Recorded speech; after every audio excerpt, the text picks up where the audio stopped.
Valarad GLP സ്കൂളിന് അത്യാധുനിക സൌകര്യങ്ങളോടുകൂടിയ പുതിയ കെട്ടിടം സമർപ്പിച്ചു. കെട്ടിടത്തിന്റെ ഔപചാരിക ഉദ്ഘാടനം കേരള മുഖ്യമന്ത്രി പിണറായി വിജയൻ ഓൺലൈനായി നിർവഹിച്ചു. മഞ്ചേരി മണ്ഡലം MLA അഡ്വക്കേറ്റ് UA ലത്തീഫ് ശിലാഫലകം അനാച്ഛാദനം ചെയ്തു.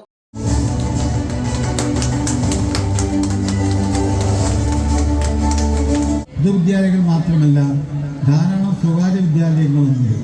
അതിൽ NSS ഉണ്ട്, SNDP ഉണ്ട്, ഇവിടുത്തെ ക്രിസ്തീയ മിഷനറിമാരുണ്ട്. അതുപോലെ തന്നെ ഇവിടെ മുസ്ലിങ്ങൾ നടത്തുന്ന ധാരാളം വിദ്യാലയങ്ങളുണ്ട്. അവരൊക്കെ ഈ പരിവർത്തനത്തിന് വേണ്ടി ആത്മാർത്ഥമായി പരിശ്രമിക്കുന്നു. ഇനി ഒരു നല്ല കെട്ടിടം നമുക്കുണ്ടായി. വേണ്ടത് നമ്മളെ കുട്ടികൾ നല്ലപോലെ പഠിക്കണം എന്നുള്ളതാണ്. എല്ലാ സ്ഥലങ്ങളിലും ഞാൻ പറയുന്നത് പോലെ ഏറ്റവും നല്ല ഒരു കെട്ടിടം ഉണ്ടാവണമെങ്കിൽ, നിലനിൽക്കണമെങ്കിൽ അതിൻ്റെ ഫൗണ്ടേഷൻ ശക്തമാണ്. അതായത് വിദ്യാഭ്യാസത്തിൽ ഏറ്റവും അധികം ശ്രദ്ധ ചെലുത്തേണ്ടത് ഈ പ്രൈമറി ക്ലാസ്സുകളിലാണ്. അവിടെയാണ് കുട്ടികളുടെ അക്ഷരം മാത്രമല്ല ഭാവിയിലേക്കുള്ള പഠനത്തിൻ്റെ തുടക്കം കുറിക്കുന്നത് അവരാണ്. ഹൃദയത്തിൽ വളരെ ആഴത്തിൽ ഈ വിദ്യാഭ്യാസത്തിൻ്റെ ആദ്യ അക്ഷരങ്ങൾ പഠിക്കേണ്ടത് അവരാണ്.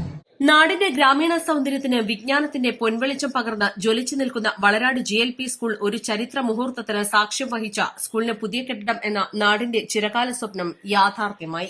കേരള സർക്കാർ വിദ്യാകിരണം മിഷന്റെ ഭാഗമായി പ്ലാൻ ഫണ്ട് 2021-22 പ്രകാരം 1 കോടി രൂപ ചെലവഴിച്ചാണ് കെട്ടിടം നിർമ്മിച്ചത്. ചടങ്ങിൽ പാണ്ടിക്കാട് ഗ്രാമപഞ്ചായത്ത് പ്രസിഡന്റ് TC രമേശ് അധ്യക്ഷത വഹിച്ചു. വിദ്യാകിരണം മിഷൻ ജില്ലാ കോർഡിനേറ്റർ സുരേഷ് കൊളശ്ശേരി, പാണ്ടിക്കാട് ഗ്രാമപഞ്ചായത്ത് വൈസ് പ്രസിഡന്റ് KK സദക്കർ, ജില്ലാ പഞ്ചായത്ത് അംഗം KT അജ്മൽ, ബ്ലോക്ക് പഞ്ചായത്ത് അംഗം E സുനിൽകുമാർ, പഞ്ചായത്ത് അംഗങ്ങളായ TK Rabiyath, P Suneer, Ayishumma, Korambayil Sankaran, Krishnaja, AEO S Sunitha, പ്രധാനാധ്യാപിക C Geetha, PTA president U Abdulla, K Haridasan, TH Firoz Khan, Manjeri BPC MV Sudheer Kumar, Yasar Arafath, K Muhammed Najeeb, PK Biju, CK Haseen, CP Majeed, PM Kamaruddeen, അധ്യാപകർ, രക്ഷിതാക്കൾ, പൂർവ്വ വിദ്യാർത്ഥികൾ, ക്ലബ് പ്രവർത്തകർ തുടങ്ങിയവർ പങ്കെടുത്തു. East live, Pandikkad.